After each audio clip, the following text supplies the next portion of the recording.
From day one, it's definitely been like sci-fi book covers. The colourful worlds you'd see on the front of like Asimov or Clarke, so people like Chris Foss or John Harris, those kind of artists that would create these kind of science fiction worlds that, I want to go there, I want to explore that world, and that's kind of the visual, the kind of vibe we're trying to get with No Man's Sky.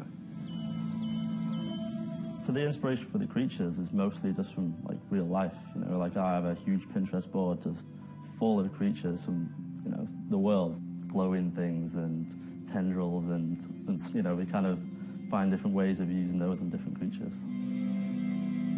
As you get close to the centre, things become a little bit more unsettling and things start to become unusual. That's how we keep that sense of progression that you want to keep going to the next planet, because for me, when I'm playing the game, that's always what I'm doing. I want to get to the next planet just to see, what weird thing am I going to see next.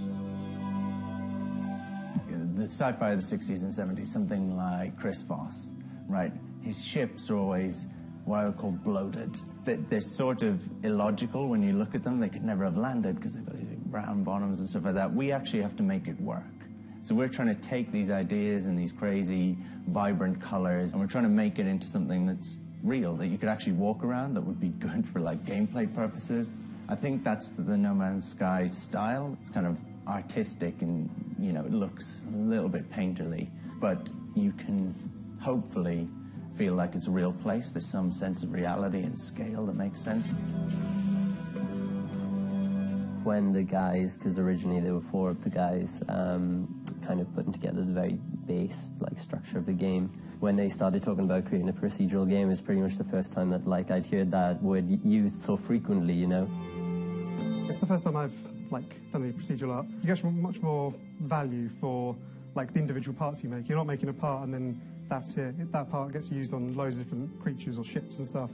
Basically, you have to have the bigger picture in mind at all times, because you might be making a tiny piece of a creature or an NPC, say an ear or something like that, but that ear could show up on any creature, at any point in the game. It's definitely been a big learning process, but it's just so interesting to see all the kind of things it comes up with. Creatures probably didn't think be flying around or walking on 2 feet, and you just, you'd never, as an artist, be like, oh, I'm just going to make this creature do this, but it's just really interesting to see all the variation.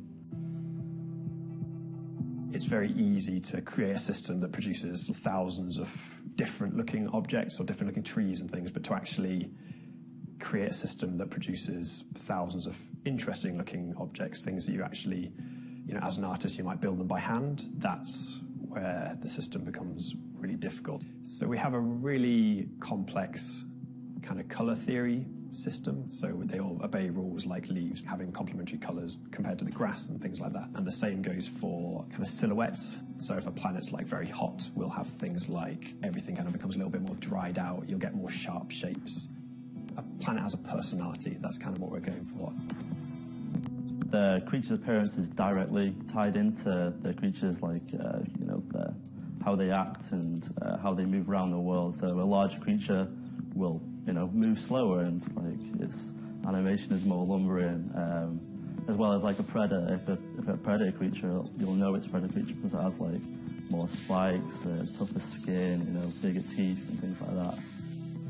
Everything we make in No Man's Sky comes from a foundation, so we'll have a set of blueprints, and because we're all adding to these blueprints, it means that I'll not only see results that I didn't expect from a procedural system, but also, Jake might have been involved, so suddenly, I'll see some of Jake's things, and it's really cool from that point of view. Grant and Sean, they both are constantly sat next to us, basically. We're quite a small studio. Their art direction really keeps us on target, and keeps us consistent.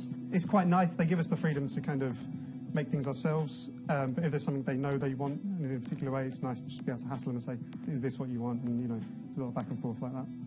If you're working on anything creative, you instantly lose perspective. I find it all the time, just doing my own work. So I think that's what me and Grant, to a larger extent, are there for, to just kind of keep that perspective, keep that fresh set of eyes. We definitely have a vision, but I think that's shared by all the team. I'm just there to just keep repeating the same things over and over again. I'm super excited to see what people find and what people really like. I'm hoping to see like animated GIFs and things like that of people finding weird things and sharing them with their friends and that kind of stuff, because I don't know what they'll find. At this stage of a project, usually you'll know the game inside out, you'll know every single piece of artwork, you'll be ready for it to release. And at this stage in No Man's Sky, we are still landing on planets and still meeting a creature or seeing a planet and being like, wow,